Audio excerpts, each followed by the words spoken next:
Vostra. Alors évidemment que c'est un marché qui est encore un marché jeune, mine de rien. Il y a eu des convergences de groupes et c'est normal, comme sur tous les marchés. Nous, on n'a pas cette velléité. Mais non, je me réveille pas la nuit en me disant un transfert va s'arrêter ou pourrait s'arrêter.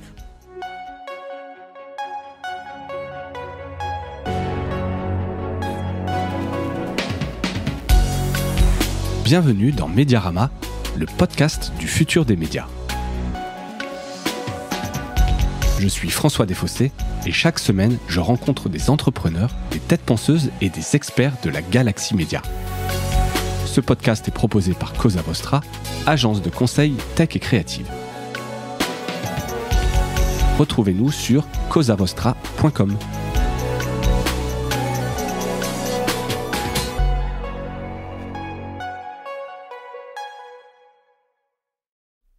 Bonjour à toutes et à tous, bienvenue dans cet enregistrement en public de Mediarama. C'est donc le deuxième que je fais et on fait ça à l'occasion du festival du podcast à Bordeaux. Et donc j'ai le plaisir de recevoir Sarah Koskiewicz. Sarah, bonjour. Bonjour, merci de me recevoir. Merci à l'organisation de Bordeaux Fête le podcast.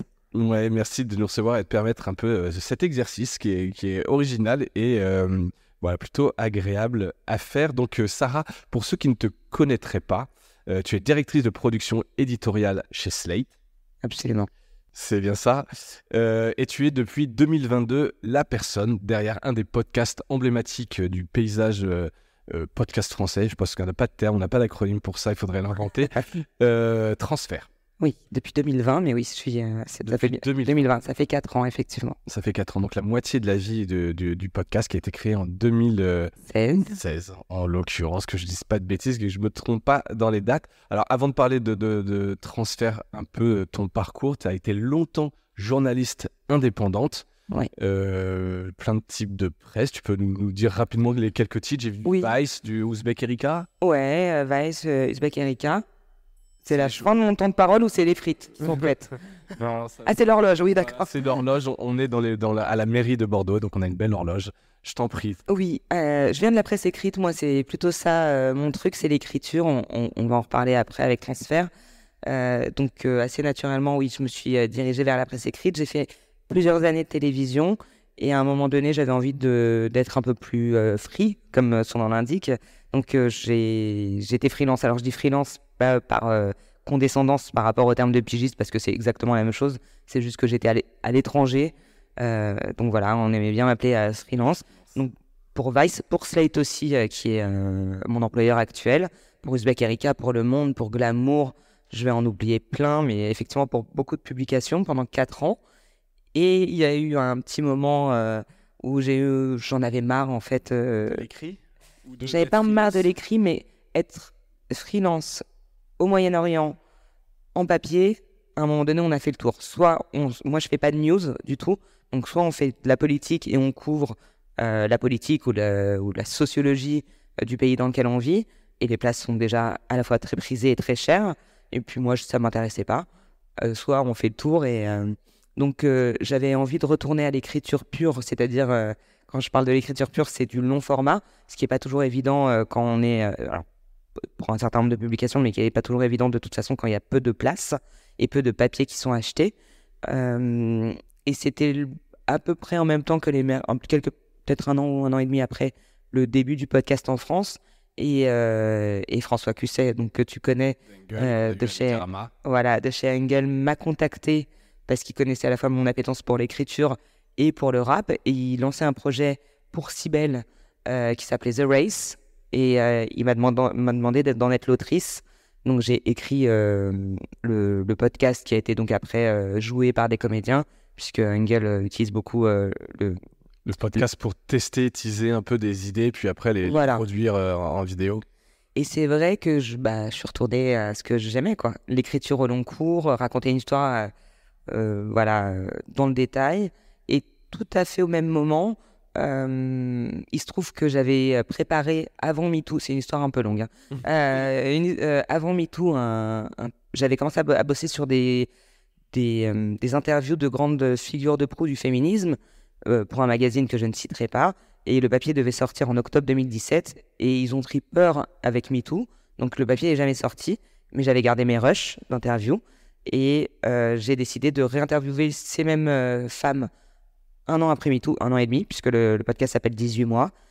Et donc j'ai monté des rushs, alors vraiment avec un niveau de montage proche du zéro absolu. Artisanal, on va dire. Ah bah ce n'est pas mon métier.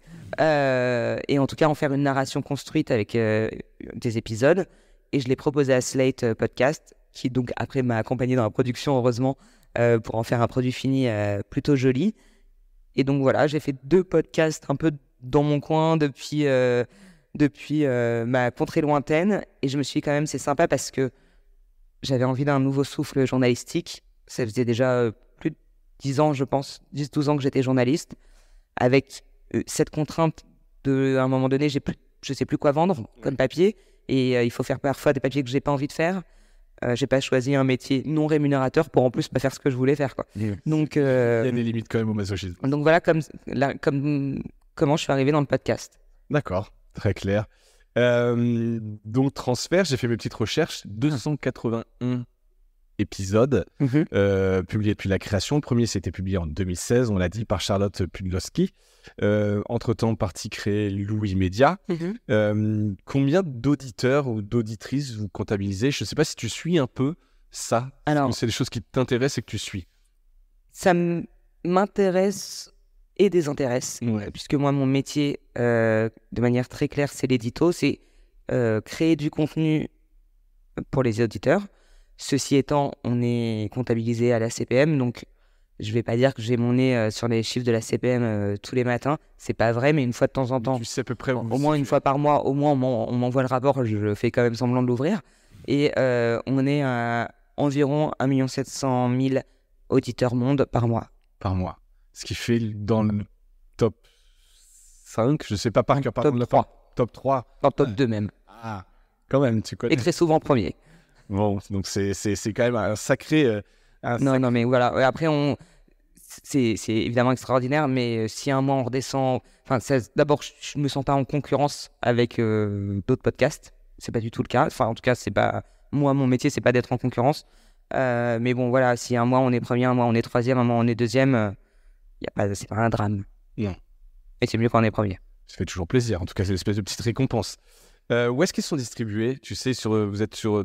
On est sur les plateformes, les plateformes de podcast, Apple Podcast, Deezer, Spotify, et chez nous en dur, entre guillemets. Et tu justement là-dessus, tu connais un peu les usages, parce qu'en fait, donc c'est un des plus anciens. C'est Apple Podcast. C'est Apple Podcast. Très majoritairement. Chez nous, on le publie sur Slate Audio, qui est le pendant. Je vais essayer d'expliquer simplement, qui est une plateforme intégrée à Slate.fr, où à la fois on publie nos propres podcasts, mais aussi où on fait de la curation d'autres podcasts. Donc on propose, c'est Mathilde Mélin qui s'en occupe chez nous, on propose toutes les semaines le meilleur des autres, entre guillemets, et on aime bien dire que c'est fait sans algo, donc c'est une vraie personne. C'est de la curation humaine. C'est de la curation humaine, et Mathilde a d'ailleurs un podcast qui s'appelle Sans algo, où tous les mois elle recommande un podcast, en plus de travail incroyablement drastique qu'elle fait dans le monde du podcast. Et voilà, c'est une vraie personne qui écoute vraiment des milliers d'heures de podcasts tous les mois pour proposer le meilleur. La crème. Ouais. Et on a aussi donc nos podcasts, nos créations à nous.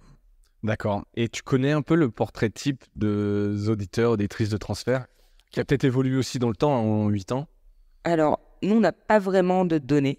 On n'a pas de moyen d'en avoir, très honnêtement. C'est une des difficultés du podcast. Ouais. J'ai longtemps cru, mais c'est basé sur aucune donnée, sur aucune source.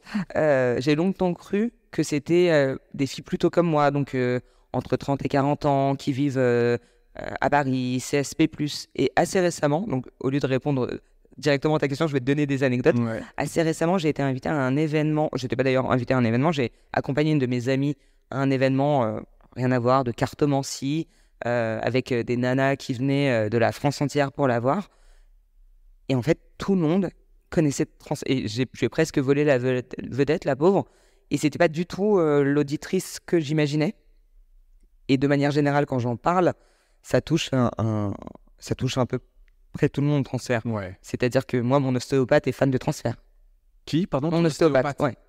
Donc c'est vraiment pas ma cible. Ce que j'imaginais être ma cible, Et ça, ouais, c'est assez étonnant. Donc en fait, je pense que j'ai imaginé une auditrice type, Oui, mais qu'elle t'écrit peut-être toi, parce que j'écris, ou en tout cas on crée le podcast, et je le fais avec tout mon cœur, et en me disant, en tout cas moi c'est un épisode que j'aimerais écouter, donc peut-être que je me suis imaginé que c'était moi en face, alors que non, vraiment ça touche, de ce que j'en sais, un large pan. Et vous avez jamais été tenté de faire un petit pré-roll en disant on aimerait vous connaître, remplissez un typeform, je sais, enfin, là, Ouais, c'est plus moi qui pourrais me dire, ça pourrait être intéressant, et soit pour des annonceurs, soit pour varier des C'est sujets. une excellente idée, je vais absolument la proposer lundi. Voilà. Non, ça peut être intéressant, tu Non, vois, non, juste ouais, par ouais. curiosité, socio-démo, savoir un peu... Mais c'est vrai que, en tout cas, quand on fait des sondages sur Instagram, ce que je sais, c'est que l'auditorat est hyper réactif. En tout cas, on a des auditeurs et des auditrices très engagés. Donc voilà, à chaque fois qu'on pose une question, ils répondent. Mais c'est une très bonne idée. Je vais absolument me rapprocher des réseaux dès lundi. Bon, Merci. je t'en prie. Sur la fabrication de Transfert, le podcast, donc c'est un podcast je marquais de l'intime, avec des histoires qui sont presque incroyables, enfin qui sont assez folles parfois. Comment tu recrutes ces personnes? Comment vous trouvez les histoires? Un peu sur voilà, je suis assez curieux du processus de fabrication. Alors, on a deux possibilités. On a d'abord plein de journalistes avec lesquels on bosse, mais aussi plein de journalistes avec qui je bosse pas forcément, qui me font des propositions, soit d'histoires de leur entourage, des gens qu'ils ont rencontrés. Ça arrive aussi pas mal, j'avoue, que des journalistes voient des papiers dans la PQR et apprennent les disent, ouais, tiens, ça à rentrerait bien. Et on a un très très grand nombre de propositions spontanées par mail. Et quand je dis un grand nombre, c'est vraiment, il y a des mois où j'en reçois 100 par mois, comme le mois de mars, ou visiblement ce qui va arriver en avril. Et donc, dans toutes ces propositions, on fait le tri de manière extrêmement journalistique. On fait des conférences de rédaction avec Christophe Caron et Benjamin Ours, qui avec moi, prennent des décisions édito. Alors, on a chacun notre spécificité, mais en tout cas, on prend les décisions à 3. Et ça passe en conf de rédac, comme dans n'importe quelle rédaction. Alors je fais un premier tri, effectivement, qui est souvent basé sur le fait que soit il n'y a pas d'histoire. Quand il n'y a pas ça veut dire quoi, il n'y a pas d'histoire? C'est que les gens proposent un mini détail. Ça m'est arrivé là cette semaine. Un truc insolite en pensant que... Ah non, mais même pas. Quelqu'un a écrit cette semaine en me disant... Je sais plus exactement, mais j'aimerais raconter ma chute en ski et genre ma fracture. Je te dis n'importe un truc. Ok. Mais donc bon, ça évidemment, ça passe même pas en conf de rédac. Et après, où on fait une vraie conf de rédac, où on décide éditorialement ce qui tient, c'est-à-dire une histoire avec un début, un milieu, une fin, avec des arches narratives, avec des cliffhangers si c'est possible, et quelque chose, et une histoire qui raconte plus grand, quoi. Ouais. Avec des thématiques vous avez en tête, ou non, c'est vraiment le pur hasard à chaque fois? Alors, c'est l'histoire quelle que soit l'histoire. C'est l'histoire qui fait l'occasion. Ouais. Alors, effectivement, il y a des thématiques que j'aimerais faire, mais pour ça, il faudrait que j'ai le temps d'aller chercher les bonnes personnes, ce qui n'est pas le cas. Mais non, on ne part jamais avec des idées préconçues. Ce qui est vrai, en revanche, c'est qu'on a une ligne éditoriale, ce qui veut dire qu'on ne peut pas mettre plusieurs fois dans la même année, la même thématique forte. Je vais me limiter pour, je sais pas, si on parle de cancer, par exemple, on en fera 2 par an. On va pas en faire tous les mois. D'accord. Voilà. Oui, parce que voilà, l'éditorial n'est pas de raconter le cancer. Voilà, c'est ça. C'est pas ce podcast-là. Nous, on est là pour raconter. Équilibrer un peu. Et après, au milieu de tout ça, il y a des histoires extraordinaires, évidemment, des thématiques auxquelles je n'aurais jamais pensé. Il y a également des journalistes qui ont des idées incroyables. Et pour ça, on est hyper chanceux. Et puis voilà, on fait des confs de rédac et puis on dessine de se comprendre, se comprend pas. Et puis. Et après, vous partez avec un pigiste qui vous a proposé des idées. Ouais. Tu vas chercher d'autres pigistes en fonction. Alors, vraiment. Si j'ai proposé l'idée, c'est moi qui bosserai dessus. Oui, alors on est hyper honnête et transparent là-dessus. La personne qui a proposé les idées, même si elle n'a jamais fait d'audio, c'est-à-dire avec tout les contraintes que ça sous-entend, ça reste son pitch. Enfin, en plus, moi, j'ai été pigiste hyper longtemps. Donc, je sais ce que c'est. Je suis hyper réglo avec les indépendants et les pigistes avec lesquels on bosse.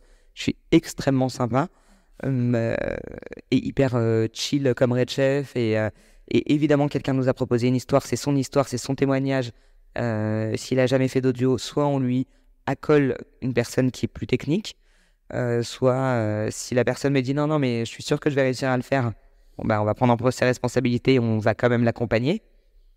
Et après, quand c'est des témoignages spontanés, moi j'ai un très grand nombre de journalistes avec qui je bosse et en qui j'ai confiance, qui ont des appétences ou pas d'ailleurs, et on leur dispatche les histoires. D'accord. Avec un degré d'urgence, en tout cas de priorité plus ou moins relatif. Effectivement, si on tombe sur une histoire incroyable, sur un thème qu'on n'a jamais abordé, ça passe en prio. Parce que c'est une histoire que vous n'avez jamais abordée et tu as peur de qu'elle sorte par ailleurs? Ah non, parce qu'en fait, vous êtes très excité par l'idée de la nouveauté du thème. Ouais. Là, je travaille depuis quelques semaines avec une toute jeune journaliste dans l'audio, mais une journaliste expérimentée.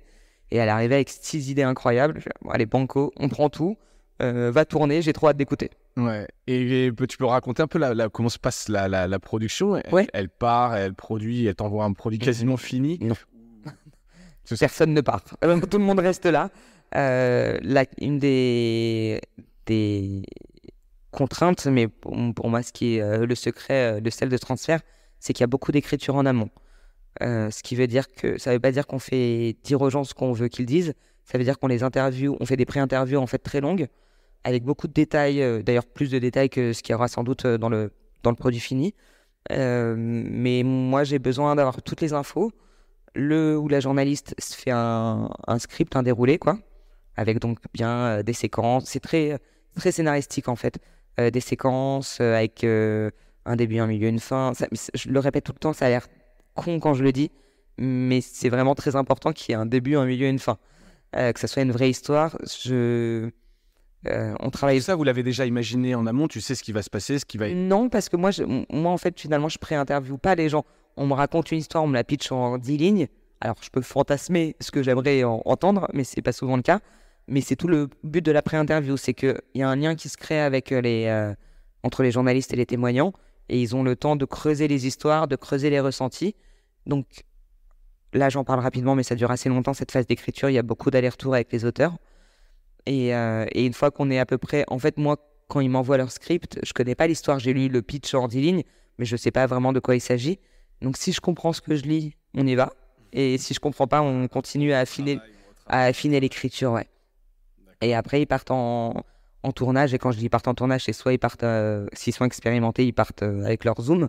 Sinon, on fait venir les gens chez nous dans nos studios à Paris. Et puis ils tournent. Et ils m'envoient effectivement un projet fini. Moi, ce que je demande, c'est que ce soit un projet éditorialement abouti. C'est-à-dire que quand j'écoute, ça ait du sens. Il n'y a pas 40 fois la même séquence répétée, qu'on comprenne en fait le déroulé de l'histoire. Je suis un peu moins touchy sur la technique, mais si les gens maîtrisent un peu la technique et peuvent mettre les respirations au bon endroit, ça m'arrange, quoi. Ouais. Mais ça, à la limite, c'est pas mon job. Et puis après, ça part en post-prod. Et dans la post-prod, il y a 2 moments phares. C'est moi, la réécoute, où j'affine encore et encore. C'est-à-dire que j'enlève tout ce qui ne sert pas à la narration, tout ce qui parasite, les répétitions, des fois des petits détails dans des phrases où les gens digressent et ils finissent pas leur phrase, où ils partent sur une autre idée comme s'ils allaient raconter un autre truc. Donc tout ce travail d'affinage, je coupe beaucoup, je suis très connu pour ça. Au bureau, on m'a même fait un petit emoji juste pour moi. Et avec la reine de cœur d'Alice au Pays des Merveilles, coupez-lui la tête. Et après, en post-prod, il y a aussi un monteur et une monteuse qui, eux, font tout le travail de clean, enfin très, très, très secret, quoi. Mais qui est aussi un des fers de lance de transfert, c'est qu'on est un audio très très clean. Ouais, une patte un peu audio, je sais pas comment dire, mais voilà, une marque un peu de quelque part. À la fois, les pistes sont très nettoyées pour pas qu'il y ait de... Même sortie de la technique pure, donc évidemment, il n'y a pas de bruit de bouche, etc. Mais aussi qu'il n'y ait pas de tic de langage. Moi, je sais que ça n'a pas toujours été comme ça sur transfert. Moi, c'est quelque chose qui, à l'oreille, me dérange. C'est-à-dire, vous allez jusqu'à couper des petits tics de langage dans la phrase? On pourrait. Tu pourrais. On essaye de pas trop le faire non plus pour que ça reste naturel. Moi, c'est quelque chose hyper personnel. Parfois, j'écoute des podcasts. Et ça te rend dingue parce que d'un coup, tu identifies. Oui, et puis après, moi surtout, j'écoute que ça, j'entends que ça. Donc ça me sort complètement de l'histoire. Toute la beauté d'un programme comme Transfert, c'est que on arrive à amener avec nous les auditeuristes, à les garder avec nous et à les embarquer dans une histoire qui est notamment rendue aussi proprement parce qu'il y a un travail d'écriture, mais aussi parce qu'il y a un travail de son. Et moi, personnellement, et c'est la raison pour laquelle je l'applique à Transfert, je peux écouter le meilleur récit du monde, mais s'il y a un tic de langage, je vais entendre que ça, je vais pas savoir de quoi on parle. Et c'est un peu dommage quand même. Ouais, c'est intéressant. Je sais pas si c'est que toi ou si j'ai pas l'impression, et je pense pas, hein, mais moi, c'est quelque chose en tout cas qui me sort complètement. Et après tout, j'ai été auditrice de Transfert avant d'y travailler. Je suis la première auditrice des épisodes, donc j'avoue que là-dessus... C'est important et c'est des marques de fabrique. Mais effectivement, vous pouvez passer du temps. Alors, un épisode entre le moment où on va commencer l'écriture et un moment où va être prêt, il va se passer environ 8 semaines. D'accord. Pour 45 minutes. Ça, c'est calendaire où il y a 8 semaines de travail. Tu saurais dire, j'imagine que c'est un peu variable selon le niveau d'expertise du pigiste dont on parlait tout à l'heure. Et la charge de travail des uns et des autres en interne. Ouais. Et aussi, moi, j'en produis 5 ou 6 en parallèle. Donc, en réalité, je sais que c'est à peu près 8 semaines, mais je laisse du temps. Je le dis pas du tout de manière péjorative. Je préfère qu'un journaliste ait le temps de créer du lien avec son témoignant, parce que c'est aussi ça, l'intime. C'est créer du lien, c'est pas interviewer quelqu'un 2 heures entre 2 portes, quoi. Ouais. En tout cas, chez nous, ça marche pas comme ça. Et donc, voilà. S'il veut mettre 2 semaines pour écrire, 3 semaines pour écrire, il n'y a pas de problème. Tu parlais de choses très pragmatiques, sur la rentabilité. Est-ce que tu as en tête un peu le temps que tu as le droit de passer sur la préparation d'un épisode versus la monétisation qui y est liée? Ou est-ce que tu as un peu cette liberté de pas... J'ai déjà cette extrême liberté de pas avoir de couteau sous la gorge de la part de ma hiérarchie. Chez nous, le mot d'ordre, c'est qu'on veut des beaux épisodes. Ce qui veut dire aussi dans l'autre sens que si, même à l'avant-veille de la diffusion, si on estime qu'un épisode a un problème, ça peut être un problème technique, finalement une histoire qui n'est pas aussi pertinente que ça, j'ai la liberté de déprogrammer. Si je trouve quelque chose...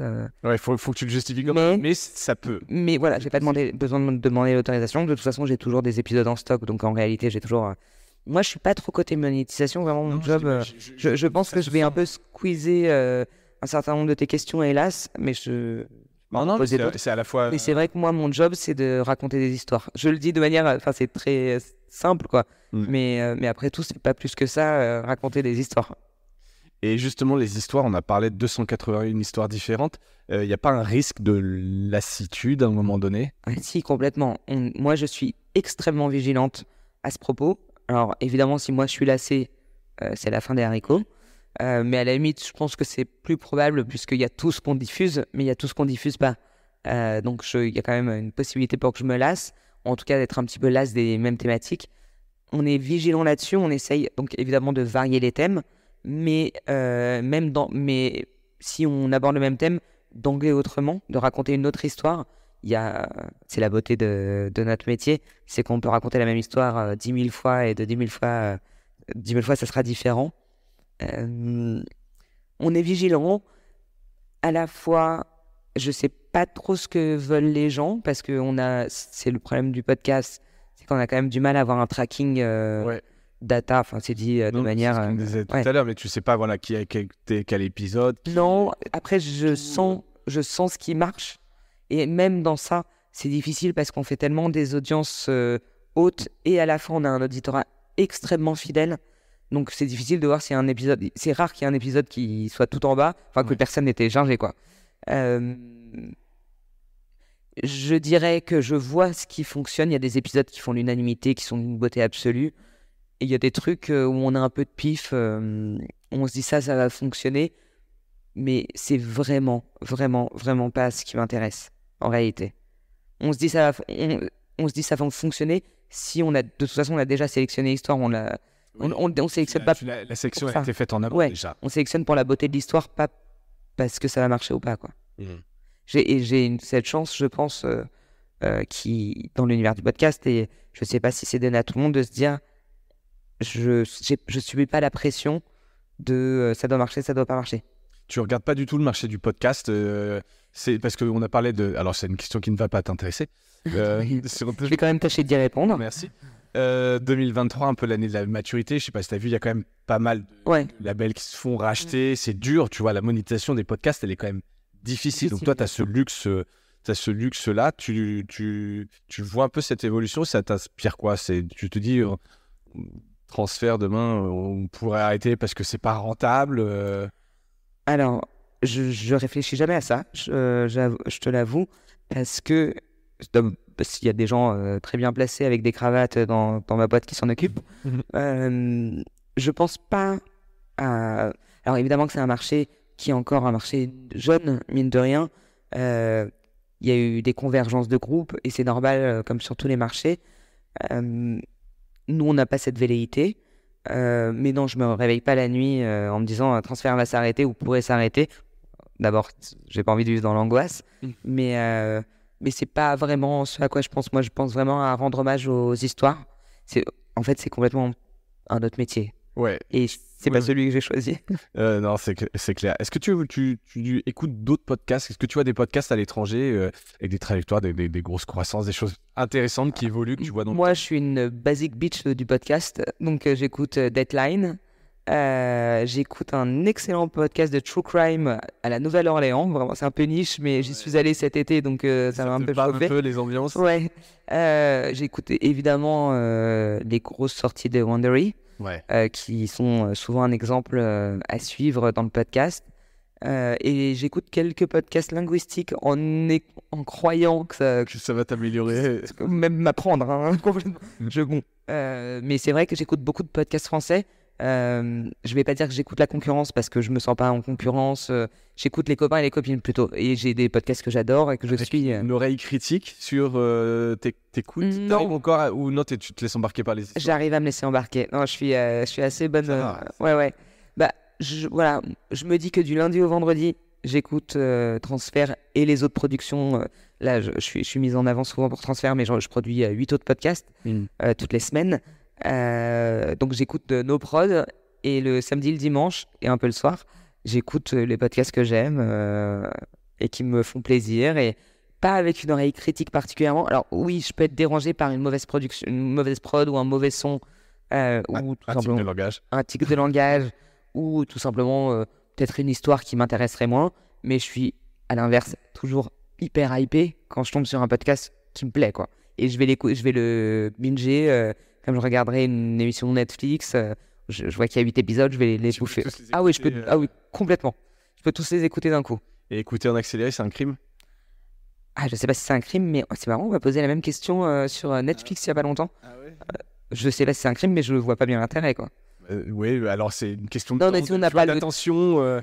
Alors après, on a par ailleurs, autant on a très peu de données, autant on a la chance tous les ans au Paris Podcast Festival d'avoir des datas d'écoute. Donc on sait qu'à peu près les gens écoutent 25-27 minutes et ça commence un peu à baisser après.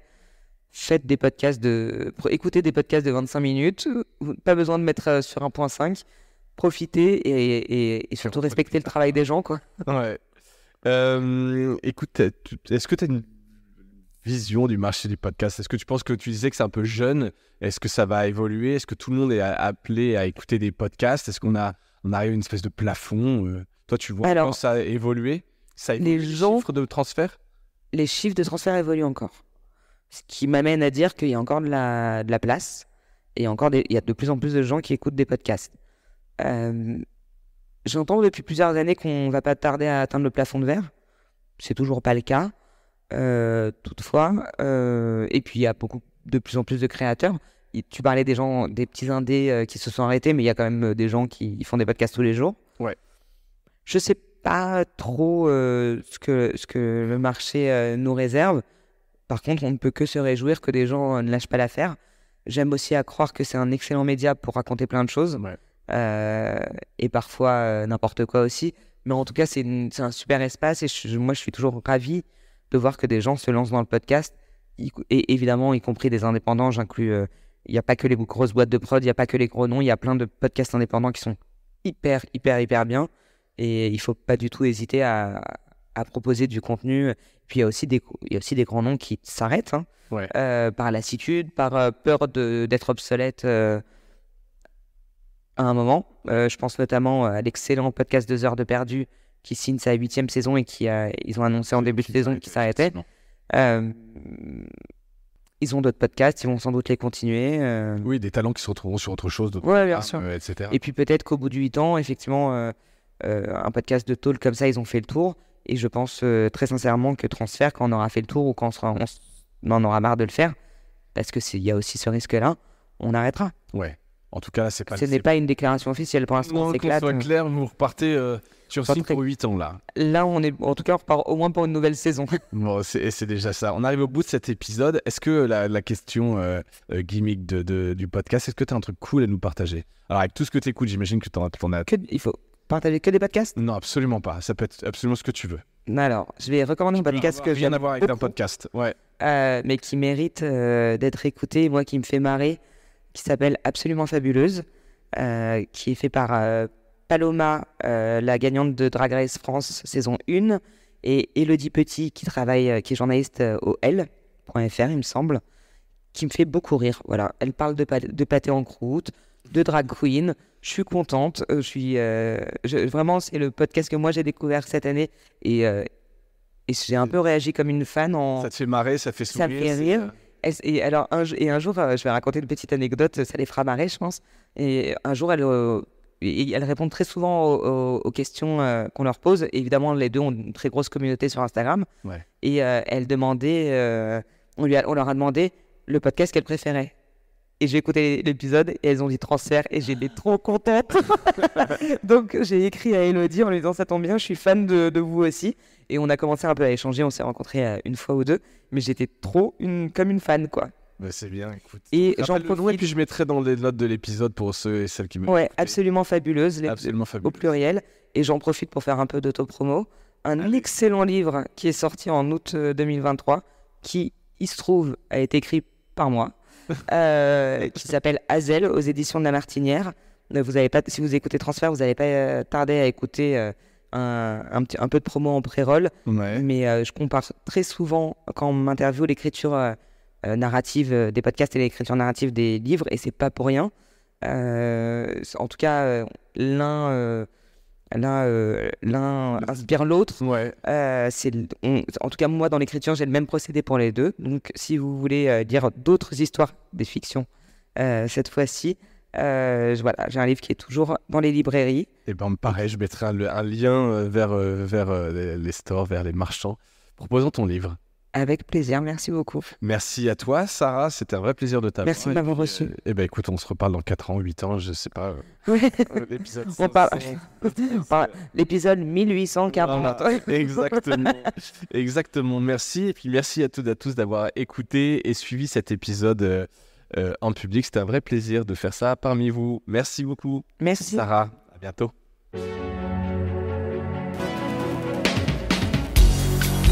Voilà, Mediarama s'achève.